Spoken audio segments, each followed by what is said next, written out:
Retro Hangover is supported via Patreon by listeners like you. We would especially like to thank patrons Lyle McCarnes, Ashton Ruby, Randall Quiggle, and Tony G. Your continued engagement and generous donations are deeply appreciated.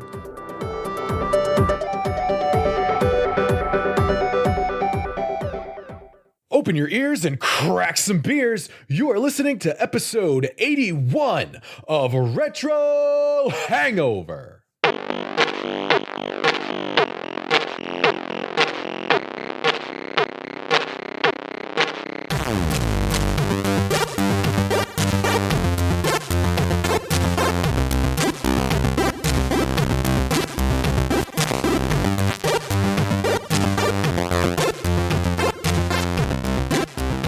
And hello, retro and classic gamers. Ome wa mo shinderu. Welcome to the podcast where we... This is episode 80 of the Retro Hangover podcast. I am your co-host, Chris Copleen, with special guest, Ryan Trainor. And, as always, your host, Shane, Fisting the Dick Dragon Starkoski!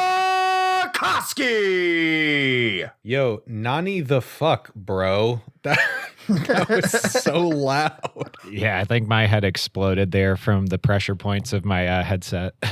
Oh man. I don't even know how to, I usually have some sort of like witty quip to put after this, but I don't even just Nani, bro. I don't even know what to do now. Your ears are already dead. I give it They 2 are. thumbs up. I mean, that was some grade A, voice acting there. I'm trying. I'll get there someday.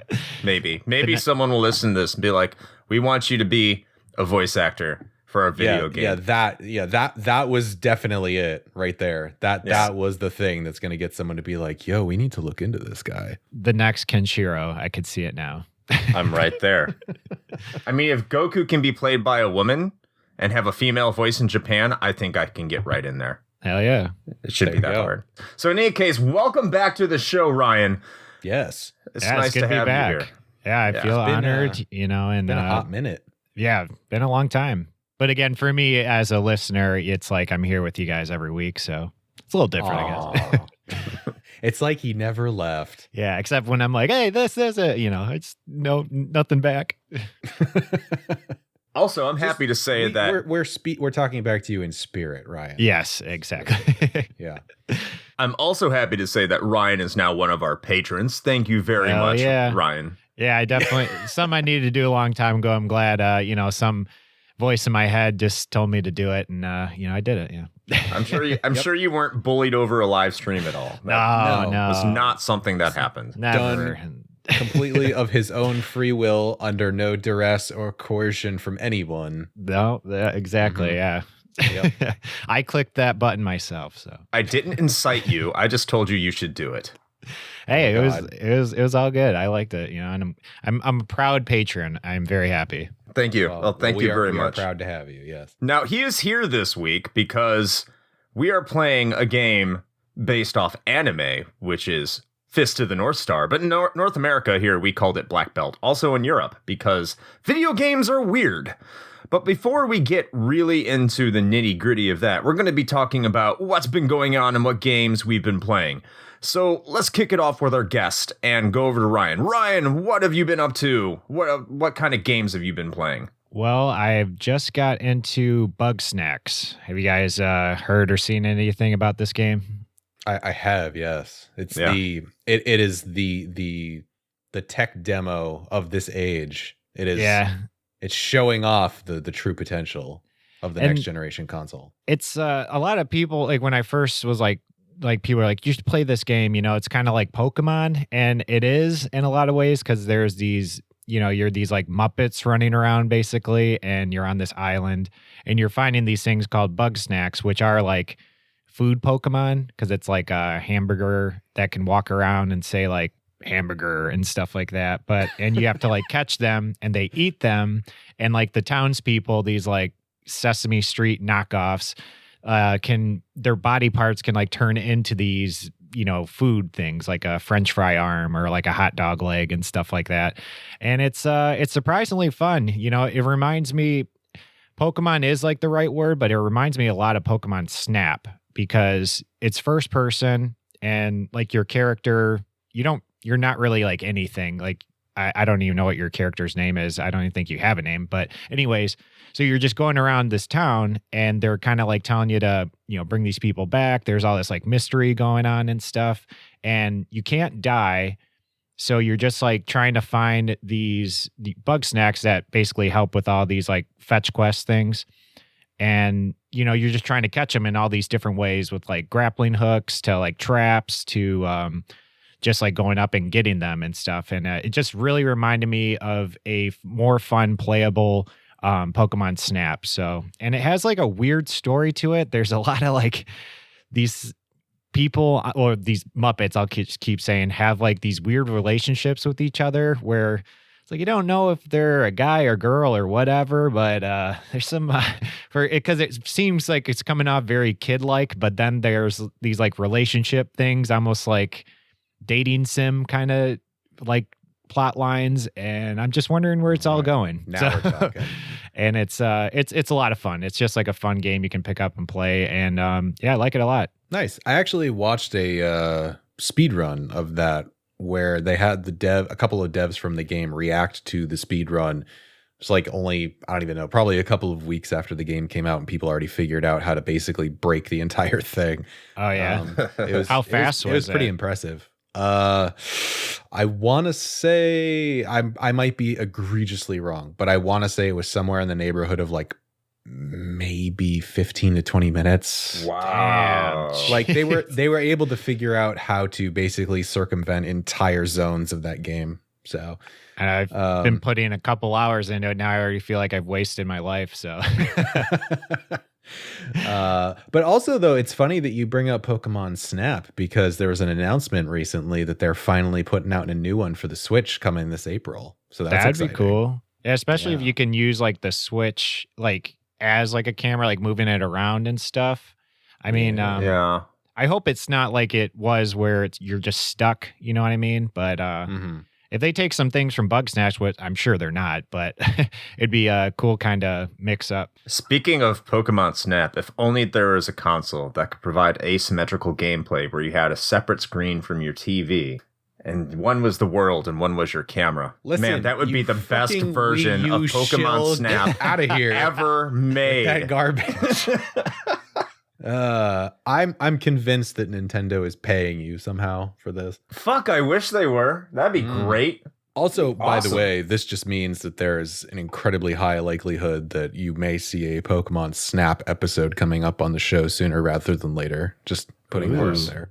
We have to be relevant. We are relevancy whores. Yes. Listen, man, we're hitting that time frame where like everything we're talking about now is hitting like major anniversary milestones. I'm happy.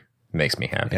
Yeah. Anyway, are you going to talk about what you've been up to or should I? Because fuck it. I'll just go. Let's roll. Yeah, go for it. So other than like real world shit, this episode is nobody cares about that. Recorded in early January, so if you mid-January at this point. So hey, if you're up to stuff, you know why the world sucks right now, and everything sucks. But other than that, man, like I almost got kicked out of my orders. I put it out in the Discord. So I've talked about on the show, I'm in the military, and we're in Jacksonville, Florida, of course, we all know this. And well, if you're new to the show, hi, we're in Jacksonville. Welcome. But I was supposed to stay in Jacksonville, and then I found out that they decided to take my orders away without telling me, and the only way I found out is because I just happened to stumble upon it on my own, and it became pretty contentious, and I almost lost my shit, and that was a great day. Fortunately, I went around it, and everything's better. So that was kind of a game I played, was the military kind of fucking with me in a way game, but they made it up because I can't really say anything too bad about the militaries that are being my employer. By the way, my opinions are mine. And hopefully that's enough of a buffer. Please don't kill me. Please don't send me to mass or anything like that. I like money. Other than that, video games have been playing. So I've been playing Trials of Mana, or Mana, I guess Mana now. Trials of Mana. So yeah, I've beat it already. I'm going through my second playthrough. I'm trying to platinum the game because it's not a hard game to platinum. In fact, it's not a hard game at all. yeah, it's really fucking easy. Yeah. Having more difficulty in my second playthrough just because of the character makeup. But in any case, I'm going to be recording an episode tomorrow as of we're recording. So I'm excited to record with someone from another podcast. And I'll put that information out next podcast in case it goes to shit. But I'm excited about that. I'll be advertising that moving down. And it could also lead to another episode of RH Gaiden. I think that'll happen regardless.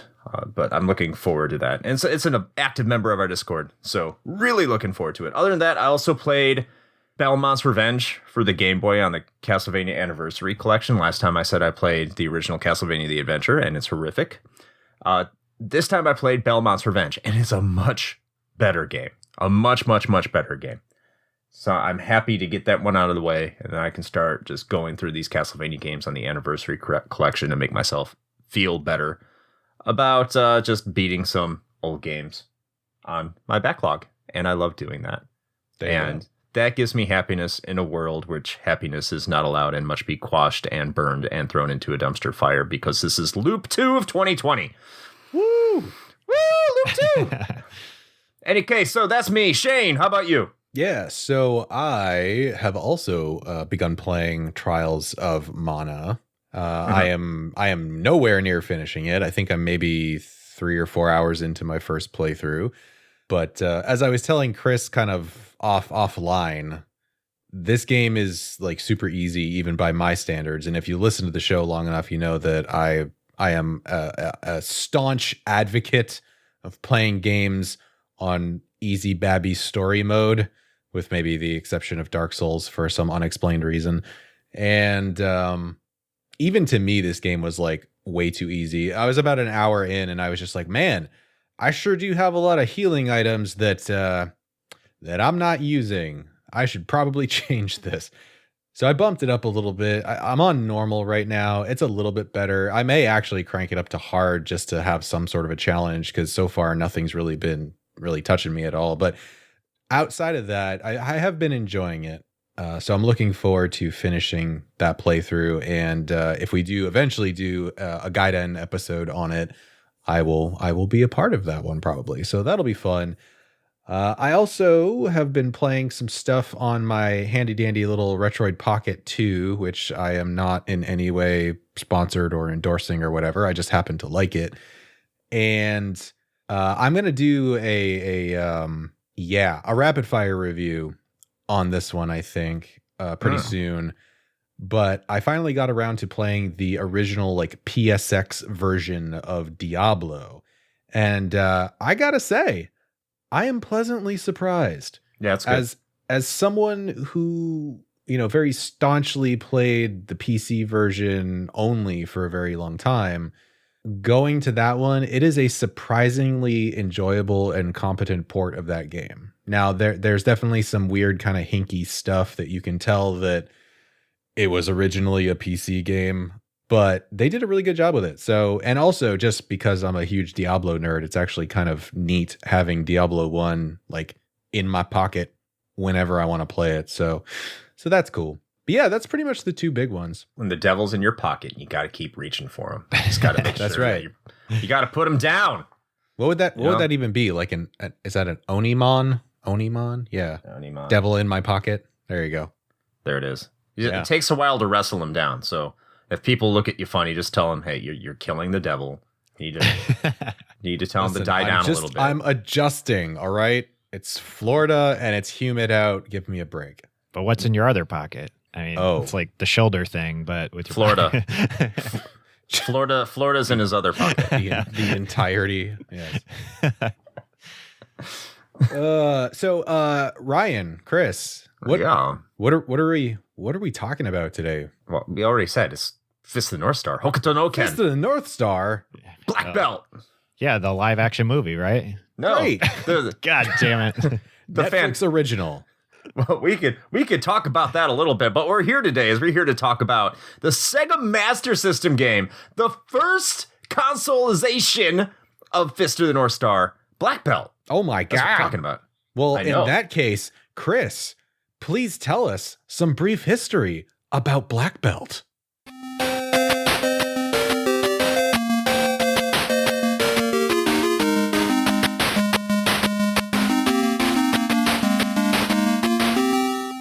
1980s saw something of the beginning of an anime revolution. While animated shows based off Japanese comics, or manga, were nothing new in the land of the rising sun, it wasn't until the age of Gordon Gekko, cocaine, and hair metal that they would make their way to North American shores.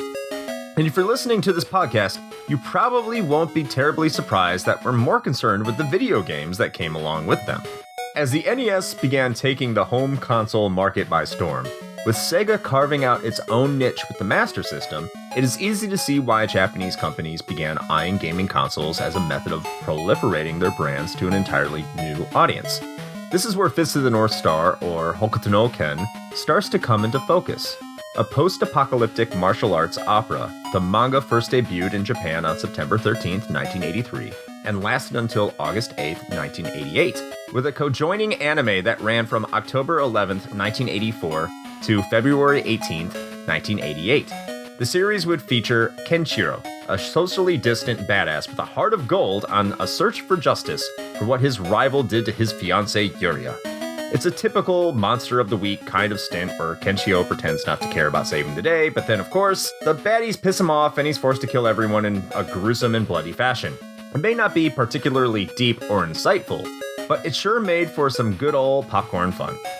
Fist of the North Star was popular enough, as it turns out, that Sega snatched up the licensing rights in order to help prop up its struggling Mark III in Japan. The resulting game would feature locales and enemies that were straight out of the manga and TV series, going so far as to replicate the series' signature dudes explode upon being punched skit. Hokuto no Ken would be released on July 20th, 1986, and while the game wouldn't go on to be a system seller by any means, it was popular enough to earn a North American release. Sort of. As Fist of the North Star wasn't a known or even released quantity in North America in 1986, and the license Sega acquired did not extend beyond their home territory, the game would require some cosmetic work before being brought to the West. Kenshiro would now be named Riki, a black belt whose girlfriend, Kyoko, a beautiful Japanese girl who has got into a beautiful Japanese mess, according to the game box, has been kidnapped by the evil Wang. You must go through what might vaguely be considered a post-nuclear wasteland beating up bad guys because you're the only dude bad enough to do so. Nearly everything regarding the graphical presentation of the game would be altered in some way, from the environments to the enemies and even the main protagonist himself. The third level boss, who was a giant in the Japanese version, faithful to the source material, was changed to a sumo wrestler. Finally, the title would need to be changed as well, since no one outside of Japan knew what a North Star Fist even was. So, Black Belt was born, acknowledging the level of skill Riki possessed in order to defeat his foes. Black Belt would be released in North America and Europe sometime in November of 1986. Reception would be tepid at best, with Computer Gaming World called it Kung Fu Imitation. While it doesn't appear to be a massive success, it was apparently loved enough to receive a full PS2 remake as part of the Sega Ages 2500 series on March 24, 2004, as well as a release for the Japanese Wii Virtual Console on February 26, 2008. It was also included as an unlockable for the 2018 PS4 game Fist of the North Star Lost Paradise. While Black Belt may not be renowned as one of the better licensed anime games, it is notable for being one of the first that wasn't a complete train wreck, arguably. It also laid the groundwork for the slow but steady introduction of games based on what was still a very niche interest in North America at the time. And that is your brief history of Fist of the North Black Belt Star.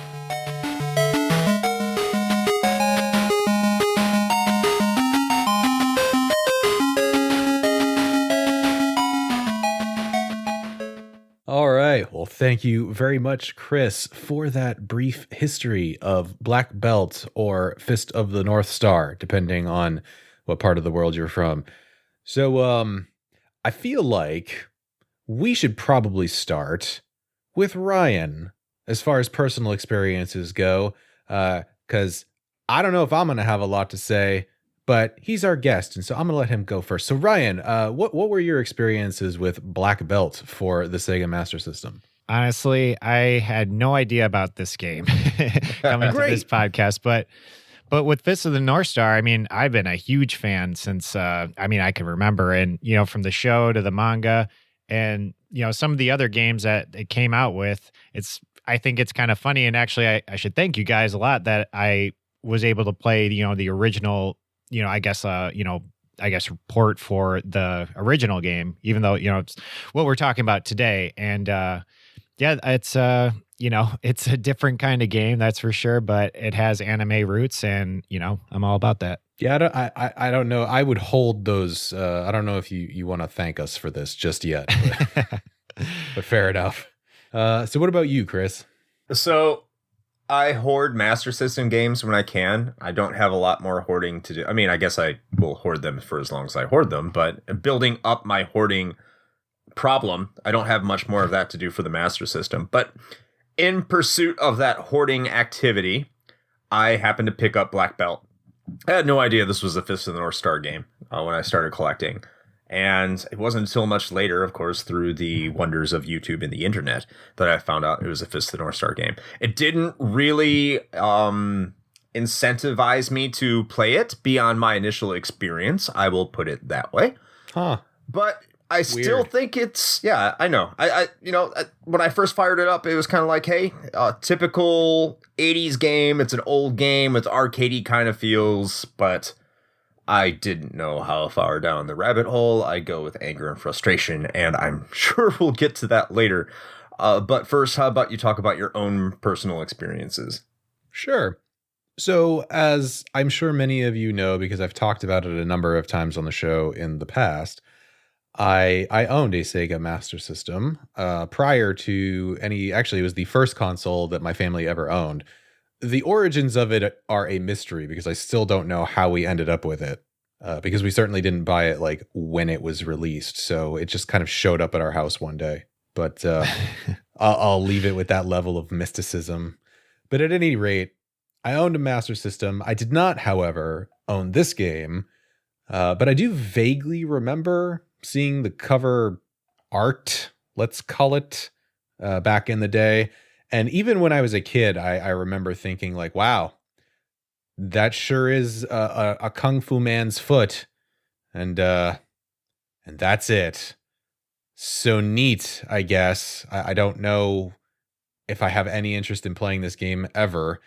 And, I feel like a lot of developers ended up getting a pass back then, right? Because it was just like, well, it's the first kind of video games, really. So we don't need to have anything complex. Like, y'all like Kung Fu, right? Let's have a ninja game, I guess. Like, yeah. Everyone likes the Karate Kid. So wax on and wax off. And then also, I guess, play this game because Kung Fu. And that's really all the explanation you needed. But outside of that, not only did I not know that this was a Fist of the North Star game, I frankly did not even know Fist of the North Star was a thing. I was one of those culturally ignorant Americans. Danny. So, yeah. So I had no idea. So to me, this was just like, hey, look, super generic kick man game. And that was about it. Yeah, I mean, it really is. Man, we're really selling the rest of this episode.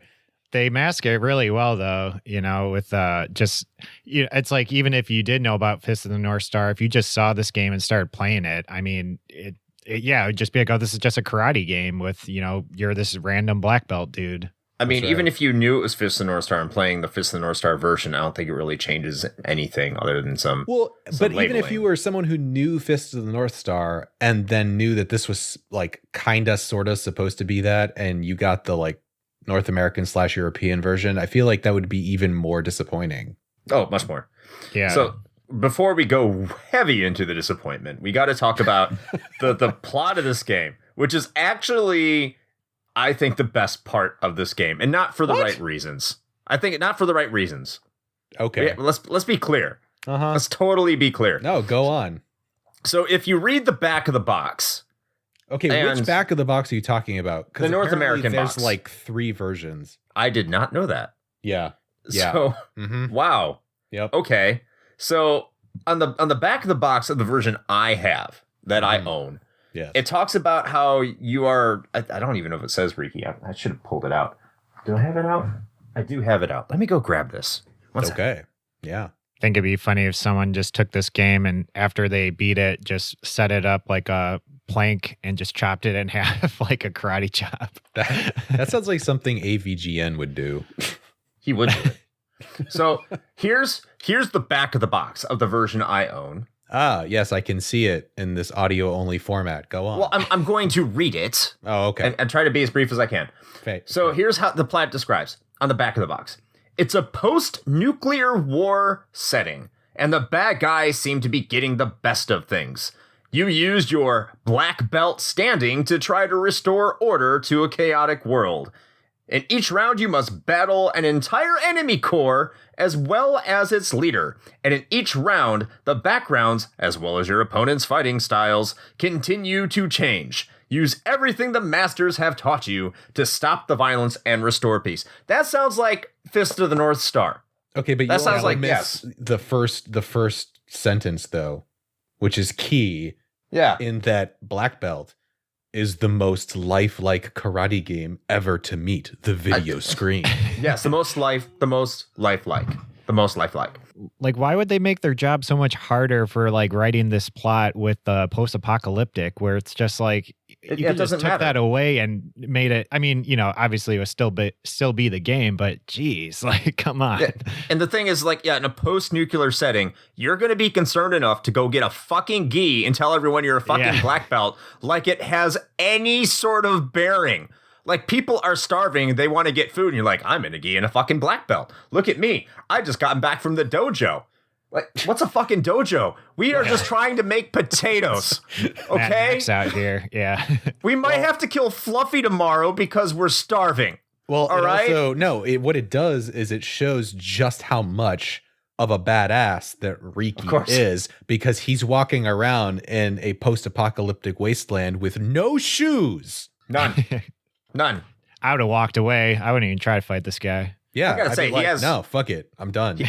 He has one clean fucking gi though. Like, it's fantastic. He does. He's got that drip. No apocalyptic dust is getting on there. So, but okay. So the thing about that description on the back, though, I have to point this out, since you know what, we're talking about plot and writing, and as far as I'm concerned, this counts as writing. So fuck it. Yeah. But like, is that not like, you can just tell that they're just reaching for things to highlight about this game. Like the fact that they took time to say in each round, the backgrounds change. Holy shit, really? Wow. That's crazy. To be fair, 10 out of 10. Super Mario Brothers only had 3 backgrounds, and this game has more than 3. Maybe 4? How many does Super Mario Brothers have? Oh, anyway, in any case, this game had different backgrounds to Super Mario Brothers. And a lot of games at the time, like, didn't. To be fair. There's a lot of colors in this game, too. There are a lot of colors. Man, they did sure use those pixels. They did. They did. I forgot when you were talking about the on the back of the box, did they even mention his girlfriend or whatever? Nope. No. All right. Not at all. So I'm like, why did they even just get rid of that? And that's the point of the game. So so on the back of the box, it's like, it's in the Fist of the North Star setting. And then you get into the manual, and it kind of has the Fist of the North Star plot to a certain extent, if you know Fist of the North Star, which is about initially saving your fiancée Yuria. That's what it's initially about. It goes in a way different direction later on, but... So here's the manual, everybody. Does Fist of the North Star eventually end up with somebody fighting a god? Essentially, yes. Okay. I just asked that more or because less. That's how every anime goes ever. It's more like a man made himself into a god. And then he has to, and, like, not in the literal sense. It's weird. Okay. And it ends on a, yeah. Okay. So in any case, here's what the manual says. Kyoko, your beautiful Japanese girlfriend, has gotten herself into a beautiful Japanese mess. In order to rescue her, you must first get through a tireless army of enemies. What? I said there's a bukkake joke in there somewhere. There is yes. It's a beautiful Japanese mess. .com. That Kyoko. God damn. Kyoko is such a slut. That's why it's so hard to rescue her, because she really likes that bukkake. She's always in another castle. Continuing. They're mean, they're like machines, and some of them are armed. with whips, knives, swords, even flamethrowers. Plus, your arch rival, Wang, is as skilled a master as you are.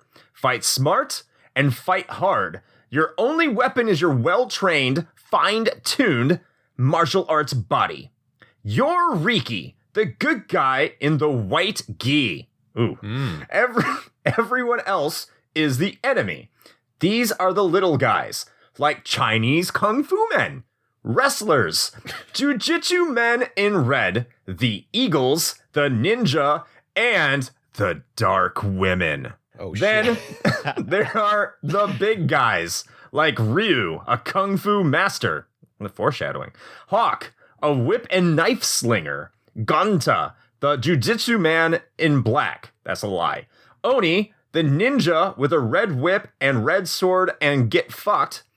That I added the get fucked, by the way. Oh, that wasn't clear, but thank you. Yeah. I'm like, oh, that's getting interesting. Yeah. Rita, the flamethrower. And finally, Wang, the kung fu master with the same training as yours. That has been your reading session on the Retro Hangover podcast. Beware the dark women, apparently. They're coming after you. They're relentless, they never stop. I could not imagine if this game... Wang. If this game came out today, Twitter would cancel it so fast to be hilarious. Oh yeah, spoiler alert for this game, Wang definitely gets hard. Yeah, Wang is very hard. It's a hard Wang battle. Motherfucker. If you get the true ending. Yeah. You got to beat him at his hardest. Just got to keep beating him until he explodes like everybody else in this game. I hate that that's accurate. Yeah, I remember going through the game and I watched the playthrough since I was so into this game, but Right, but yeah. it's like you just have to read all the names. I'm just like, come on, it's and of course once you see that last boss, I'm like, really? Like that had to been the name you picked? Oh god. He's the immortal Wang. Yeah. I mean, who wants you always want Wang to be your rival, right? No, I want Wang to be my partner in arms. I always want to work with Wang. Your right hand man. I want to be or left hand, depending on my mood. Yeah, that's true. The stranger. I mean, So in any case, there's the plot of that game. Great. And yeah, Fantastic. the two plots. I want to talk a little bit about how the weird difference in the sort of plot and presentation of the game and that distinction between the description and how the game is actually presented in the North American version, but I'm going to save that for our graphics discussion because I think it's more relevant there. Okay. So what do we have next? Is it gameplay? Oh, please It be is. gameplay. Oh my God. If you want to call it gameplay. So Ryan, how about you lead us off on this one?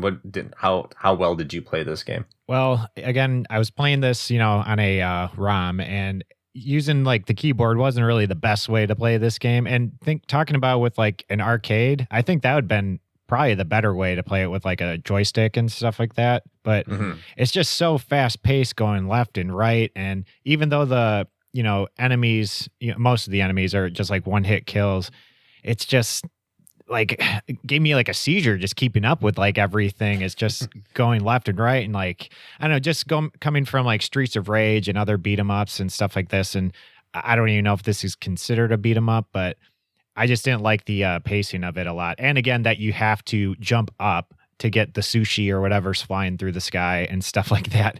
It's just a weird rhythm game almost. Yeah, a little bit. And then you get to the bosses when then you have to completely abandon all that and, try to figure out their, ways of fighting, I guess. And, it's just, it definitely wasn't the funnest. No, I could completely understand that. Where do I even start? Shit. I don't know. Do you want me to go while you figure that out? No, because I think we're going to start building off of each other. Probably. And here's the thing. Hit detection apparently did not exist in 1986. This has to be something that's it's a novel concept. What is even hit detection? Yeah, what is a hitbox even really? Not even so much for yourself, but for enemies, because sometimes you'll be able to hit. And this isn't just for the bosses. The bosses, oh my god, I'll get you the bosses in a minute. Let's just start with the stupid little enemies that run towards you in every single stage that really aren't any different. Sometimes they jump, sometimes they move faster, but they're not really anything special or too particularly important. And sometimes you hit them and sometimes you can't, but they can hit you no matter what. It just seems like if they can swarm around you, if you miss killing one guy, all of a sudden they can just swarm on you and then just beat you up for a bit, and then it's fine. Especially in the Japanese version. Holy fuck, the Japanese version is bullshit. But in the North American version, yeah, so you get through that. It's not too difficult. You have kind of these mid-level bosses that they get progressively harder as you move on as well. And a lot of them are stupid bullshit too, especially when they start throwing two people at you. And then you get to the bosses, and you'll hit the boss. It'll be within their you'll see them. You'll see yourself physically hit the fucking boss. You'll see the punch go into the boss. You'll see the kick or the jump kick go into the boss. But will they take damage? No. And if they just happen to throw a punch in your general direction, and you're like, if you're within 3 feet of pixel or a meter for people who use the correct measuring system, then you get damage. You get hit with damage. That's how chi works. You know, they're they're spirit punches. I don't know. And it's complete bullshit. And I don't know. The boss fights they're just utterly stupid. The fact you have to press down and up to super jump, which, by the way, what I could tell in the in the Japanese version fits the North Star, because I tried playing that in an emulator. It didn't work because I couldn't beat the fat guy at the end of the first level for some reason. You just wouldn't die. I don't know if there's DRM in 1986, but apparently. But I went up. There is no sushi or invincibility anything to go up and grab, and so you just gotta hope that you survive and make it to the boss fight. Oh, neat. So you're saying that those pickups were actually added to make the North American version easier? Yes. Like the North American version is easier by all account. That's crazy to play this game without any kind of life or anything like that. That's nuts. Well, your life replenishes every time after you finish a boss. Like you get a little bit of a life boost. Yeah, great. Yeah, but even going through it, just like, I don't know. You got to make it through the entire level. Yeah.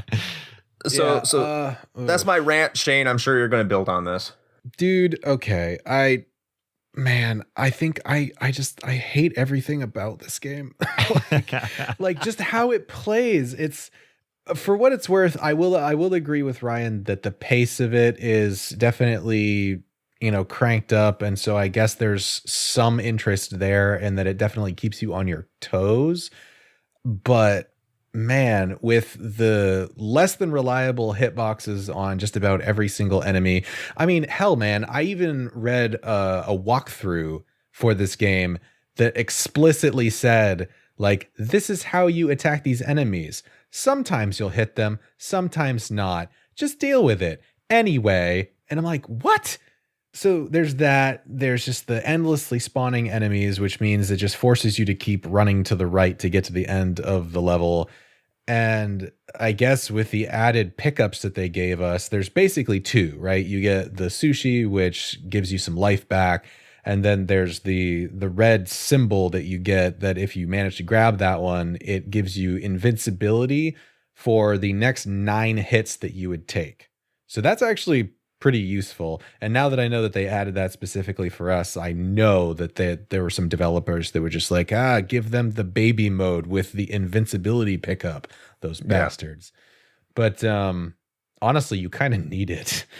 But it just sucks that in order to pick those up, they fly across the top of the screen, and the only way to get it is not just a normal jump, it's the super jump that Chris and Ryan both mentioned, where the only way to do that is to hit down on the D-pad and then quickly hit up, which, if any game requires you to hit up on a directional pad or a stick to jump, like, immediately throw that game in the trash because it's awful. Like, that's just the worst. I hate it. And so that's what all fighting games do. Yeah, hold up. That all fighting games use up to jump. Okay, except for Smash my Brothers. Assessment Soul still Calibur. holds. Well, I think they do, maybe. No, my assessment still holds even in that case. It took me forever to figure out that, to get the items and stuff. I was like, I'm just so bad at this. Then I'm like, that of course, why would I know how to do this? Like, it's so dumb. Yeah, it's crazy. And that's actually kind of the story of most of the mechanics in this game is how the fuck would I know how to do this? Okay? Because as Chris mentioned, the stages are whatever. They're just flow of generic enemies. They get progressively more difficult as you go on, of course, but there's some mini bosses that show up that will definitely pose a challenge. But my biggest gripe with it, frankly, are the boss fights because the mechanics are like actual trash. They are the worst. Okay. There's some real shit that like you would never know. So, couple of very salient examples. The 4th stage boss, Oni, you can only damage this guy by punching him in the head, but only immediately after he tries to punch you. There's like this like fraction of a second window where you can hit him. And if you don't take advantage of that, then every attack that you throw at him, he will immediately counter you and you will die. That's garbage. Jeez. But here's the winner. This is the one that takes the cake for me, and I cannot express how irritated I was by this. So the next stage, assuming you get past Oni, which for the record, I didn't, you get to stage 5 and you have Rita. And Rita can only be damaged by a specific sequence of attacks. You have to first hit her with a standing or a jump kick, followed by a standing punch, followed by a low punch, and then followed by a low kick. If you do not do this in this order and then repeat that cycle, anything you hit her with will do no damage. How batshit insane is that? Like, who thought of that? I want to sit the developer down and just ask him who hurt him. It's like they were trying to make a fighting game, but it's like they weren't, like just a 2-person fighting game with these kind of button combinations. It's like, what are you doing? Crazy. And here's the nice little like shit cherry on top of this cake, because I'm not done yet, by the way. So once you figure out that this is what you have to do to defeat Rita, assuming you ever figure this out. Or Michael Jackson. or Michael Jackson. Then the only way to actually finish that fight, to actually kill her, is you need to kick her just as she is trying to land a jump kick on you. That is the only way that you will finish that fight and trigger like the end sequence where you punch her like 8,000 times and then she dies. Other than that, she's invulnerable. That is banana pants crazy to me. The moonwalk is cool though. Yes. Listen, Ryan, I appreciate you bringing the silver lining into this. I know. Just like, I hope people understand what I'm saying. Was Rita the one though, when you beat her, it's like she's like flying in the air, or is that one of the other bosses? And he does like, because after each boss, like there's this kind of like flashy move finish from like the, punches and stuff like that. Yeah. There you go. Yeah, there you go. I think it's funny. I think it was Rita where it just like flies down kind of and like just stops in air with like their chest out. And it just looks so silly from when you see it in like the Japanese version with like the Fist of the North Star stuff. And they're like trying to tie in the story of Fist of the North Star with that. And then they keep it in with the black belt stuff. And it's like, there's just no context to that. These people are just crazy martial artists, I guess, just doing dumb stuff when they're about to die. By the way, they said that Rita has a flamethrower in the instruction manual. That is a lie. Yeah. I also want to know why Mr. X from Streets of Rage is in her level. I'll also want that to be explained. Probably the best background of the whole game, right there. In the Japanese version, it's a pyramid because that's the Southern Star person he fights. And it's actually a really cool background in that game. Which I suppose probably leads us into talking about the graphics. Yeah, which are good. I would say the graphics for 1986. Let me put that out there. For 1986, these are good graphics, especially back then. And they're better than what you would get in an NES game, by far, at that time. Yeah, I would actually agree with that. Like, unironically, I think the graphics are probably the best thing about this game. And that's not particularly unusual because we've had this same discussion, frankly, about other Master System titles. Like the Ninja Gaiden port actually comes to mind. Like it's not necessarily a great game, and there's some super mega bullshit mechanics in that one, but I thought that the graphical presentation of the Master System version was like far superior, just because they make much better use of color, and the environments are a lot more vibrant, and that kind of applies here too, in my opinion. Yeah, and there's parallax scrolling, kind of. Yeah. Ryan, what'd you think? I mean, once I got to Hawk's level, my mind was completely blown with all the colors and the graffiti on it and all the cool stuff there. I just wanted to jump into the game. But I mean, that level in particular, have you ever seen the Double Dragon live action movie? You know, I haven't. I've been trying not to keep bringing up movies in a retro video game podcast. I'm sorry, but it just looked like that should have been in that game, or like it just looked very similar if you check it out. But I mean, with the graphics and stuff, they are really good. And compared to like the Fist of the North Star one, it seemed like they did a lot of work to just cover up a bunch of stuff. And, you know, I think they did a good job at, even though you could still tell, you know, if you're like kind of looking at them side by side. But I think this is like, if I played this when I was like young, if I did play this when I was younger, you know, I would have obviously not have known this would be Fist of the North Star, like, you know, rip off or whatever. Right. Yeah, no, I was actually surprised as well, just how much they put into making sure that like nobody knew that this was a Fist of the North Star game originally. They probably got through all the graphics and stuff and just like, you know, nights, you know, not sleeping and stuff like that. And then when they became to the writing, they're like, yeah, we're done. Yeah. Like just write whatever you want. Throw some shit on there. We're done. Exactly. I will point out too that one of the things I appreciated graphically was the transition between the main stages and the boss fights. I thought it was kind of cool that the whole perspective changed, where like you got these much bigger sprites for the boss fights. I thought that was cool. Yeah, that's a good point. Yeah, and they were detailed. Right. That's the other thing. They were detailed. Yeah. So you had that more detail. It felt like it brought it much closer. So it was a little more like, you know, in your face and personal. So I thought it was a nice touch anyway. And you could tell like the sumo wrestler was swapped out because he has almost no frames of animation. He is probably the most poorly animated. Yeah, it's awful. It is so bad. Yeah, it's pretty funny. And that's like, wouldn't you call like, because they had like sub bosses in the game too before you even got to like the real bosses, right? Yeah. And even like the guys like jumping with like the chains or whatever, like the claws, I guess. It's like I just thought that was, yeah, like you said, going to the way the game was, and then it like turns into a, you know, a 2D fighter. It's pretty, I think it was cool that they did that too.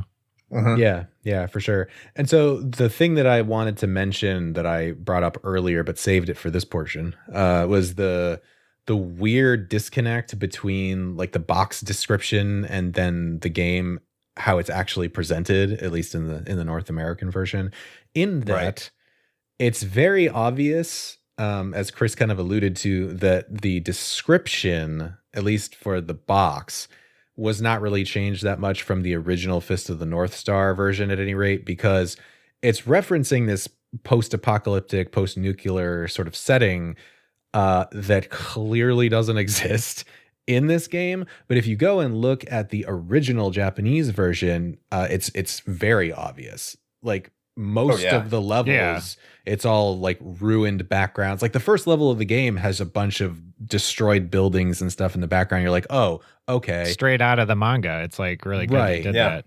Right. And so for me, as someone having no exposure to Fist of the North Star or anything like that, going and watching like a playthrough of the Japanese version, I was like, oh, okay. This description makes way more sense now. But it was odd that they put so much work into giving this game this major makeover and then like left this like weird plot hole, I guess. Yeah.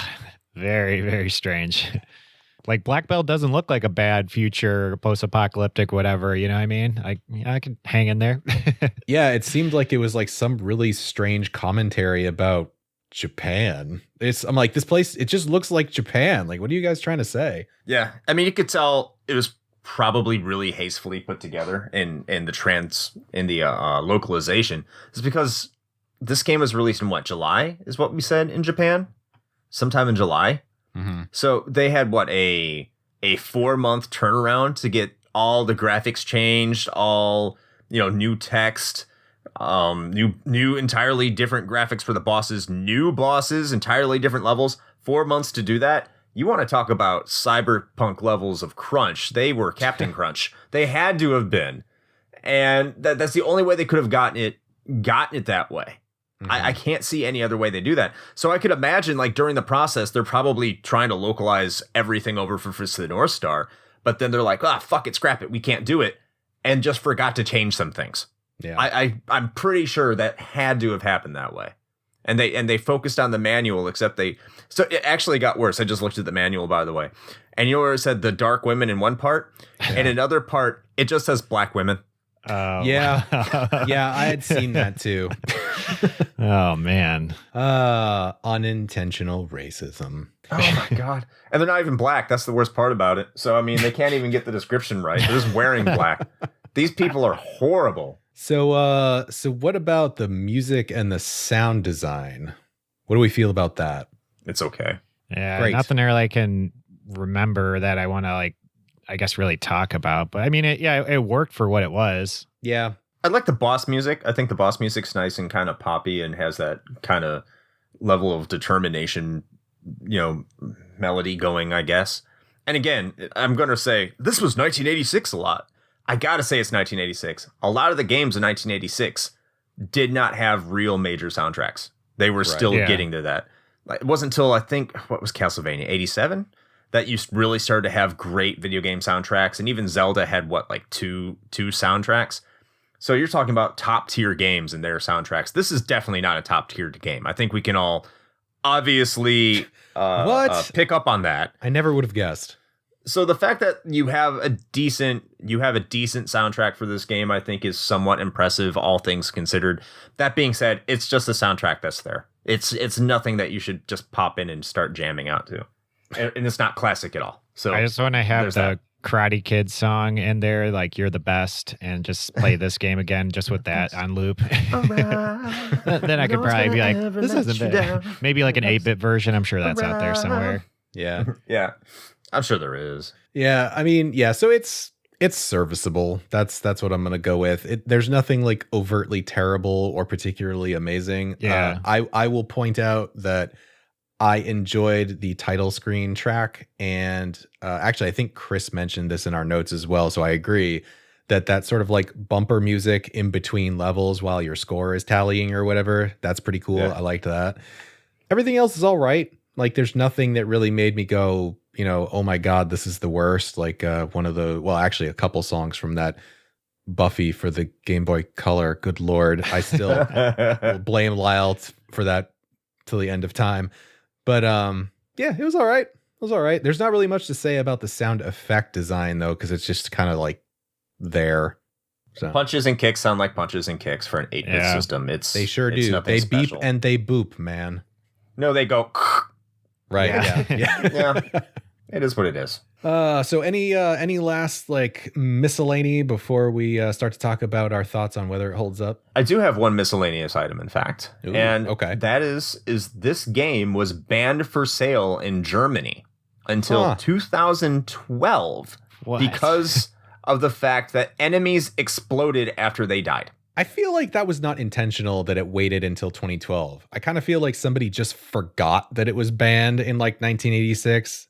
And then someone happened to be looking through records and was just like, I guess this is cool now. I didn't go diving into German law. I know German law and what they restrict on what can be sold and presented is a lot more restrictive than what we have here. Yeah. So there's that. And it's weird over there. I don't know what I mean, they can have poop porn where people can shit on your chest and rub it all over the place. But apparently a person exploding is a little too far. And just like polygon pieces too. It's like not it doesn't even not even polygon sprites. Yeah, sprite. And it's that's refreshing. If you're just going from like the black belt, the black belt thing, they could just be basically like disappearing. You don't know if they're like dead. It's like, unless like the Fist of the North Star stuff where they actually, blow up in the show and die. That's kind of weird that they would ban that. So unless maybe they're big fans. I don't know. The German government at the time was just huge Fist of the North Star fans, and they were just like, this is way too violent. We can't do that. A fist of... I can't do a German accent. So No, please try that again. Take two. There's like, we thought you said fisting of the North Star. See, I'm just going to maintain my accent. In that case, they probably would have been okay with it. Yeah, fisting of the North Star would have been fine. But that's the ultimate North Star. That's the big dipper. I thought that was the Southern Star. Oh, yeah. The star where the sun don't shine. The chocolate. Fist of the chocolate star. And hot dog flavored water. Oh my God, I'm glad I'm not the only one that thought of that.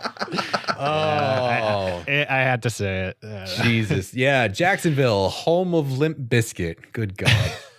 Take it to the Matthews Bridge. I can't believe that I know that reference now.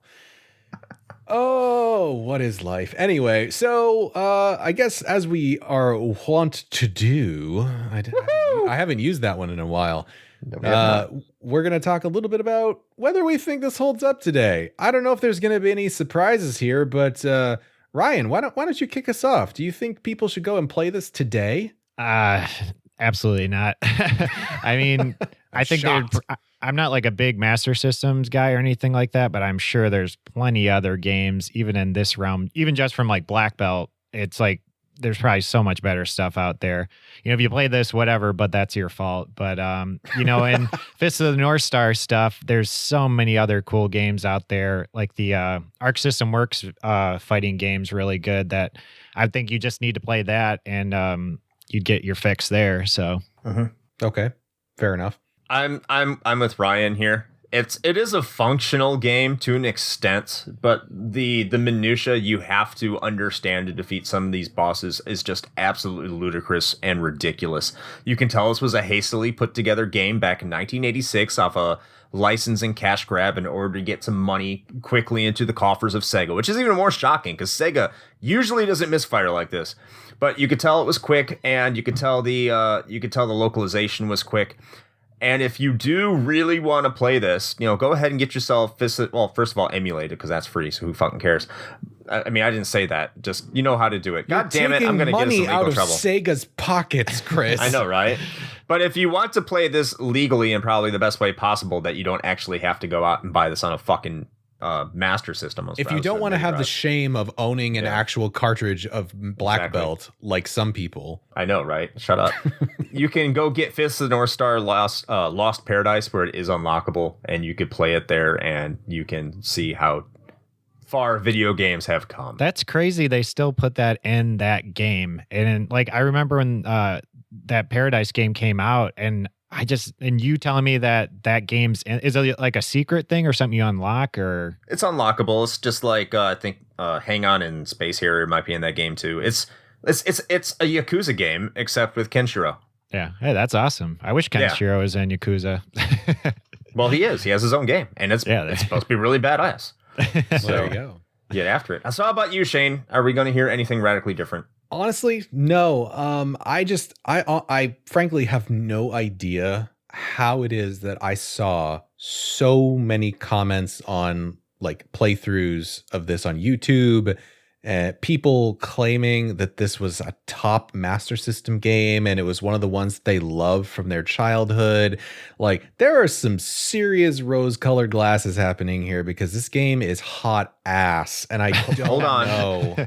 Hold on. For 1986, again, as I just said, for 1986, that's not entirely false. That's kind of true. Okay, well, that's still sad. All right. Yeah, that's unfortunately true.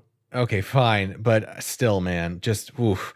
Like, it's unfairly difficult while also simultaneously somehow managing to be incredibly uninspired and boring, which I suppose in its own way is an achievement. So congratulations, I guess. I mean, for the record, if you happen to want to waste your limited time on this planet and get good at this game, you can actually finish it in under 10 minutes. So I guess there's that. But Chris brought up a really good point, which is something that I made a note of as well, in that I feel as though this game leaned heavily on its license.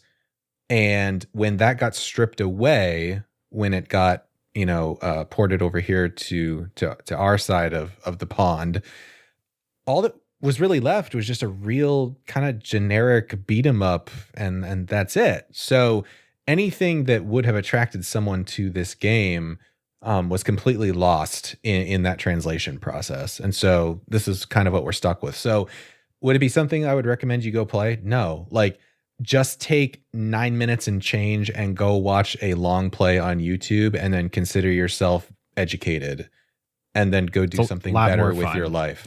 I would wholeheartedly agree with that. There are definitely agree.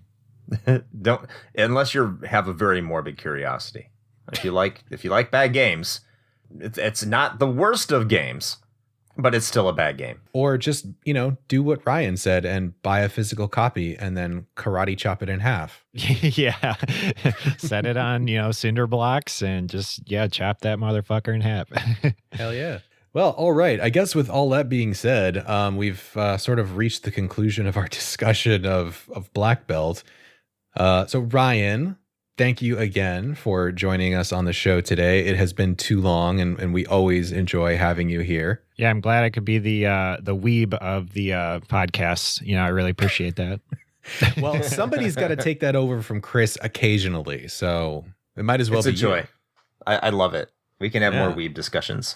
Definitely. I talk about it all day. So Ryan, is there anything that you would like to plug so that the beautiful people at home can check out?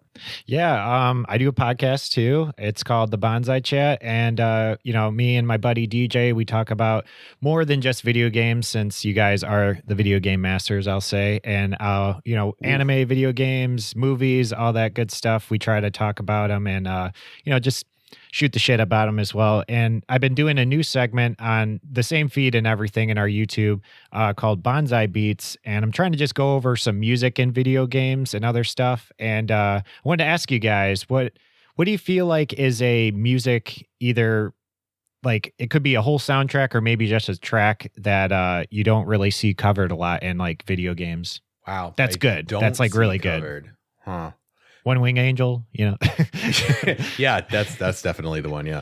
That's tough, man. Like my knee jerk response before you said something that wasn't covered a lot was going to be the Shovel Knight soundtrack, because it's amazing, but that's a really good one. But everybody talks about that. So damn it.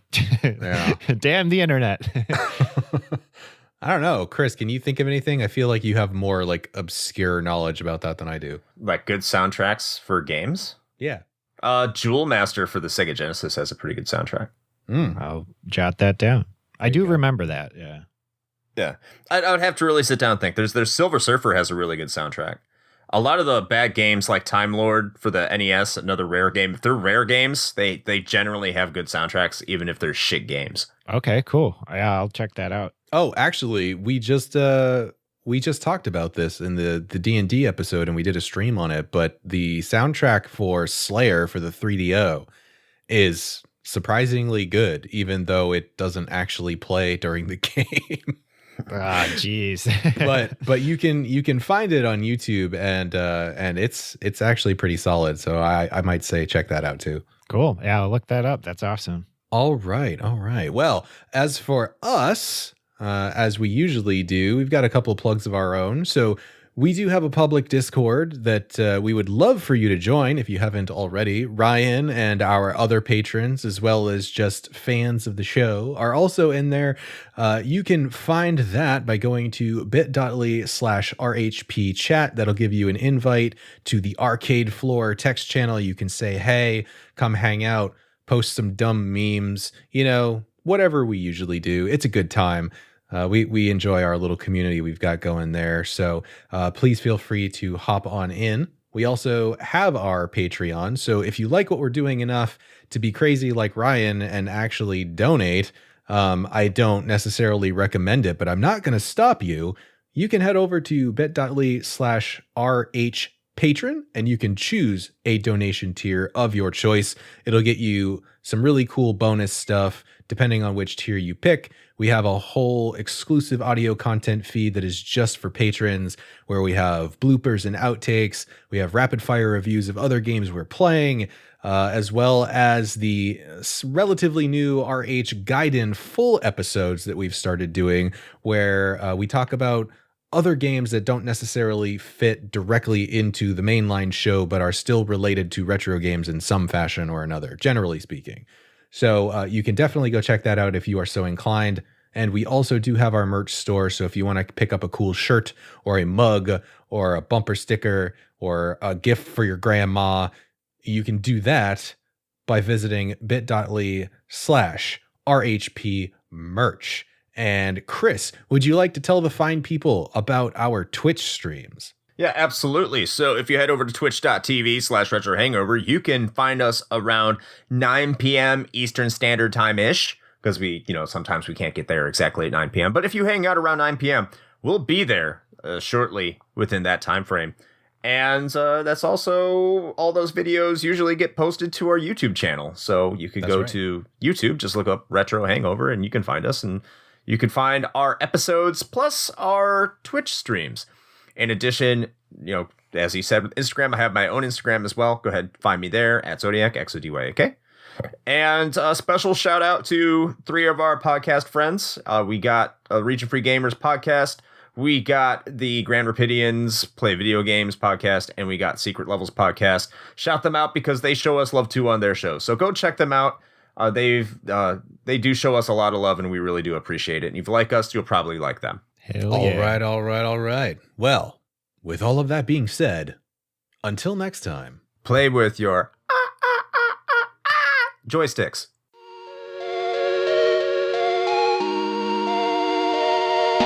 Shane here with a quick message. The one rule Chris and I have always gone by regarding advertisements is this: it has to be something we use and can personally vouch for. If you know me, you know I love coffee. And Bones Coffee Company has been my go-to for home brewing for quite some time now. Their small batch beans come in an impressive variety of flavors, like Mint Invaders from Chocolate Space, or Electric Unicorn, which I swear tastes exactly like Fruity Pebbles. And the best part?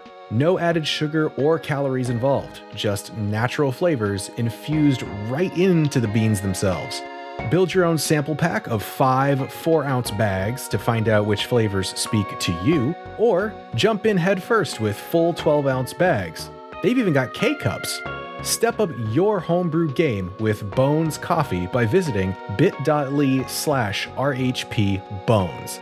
That's bit.ly/RHPBONES.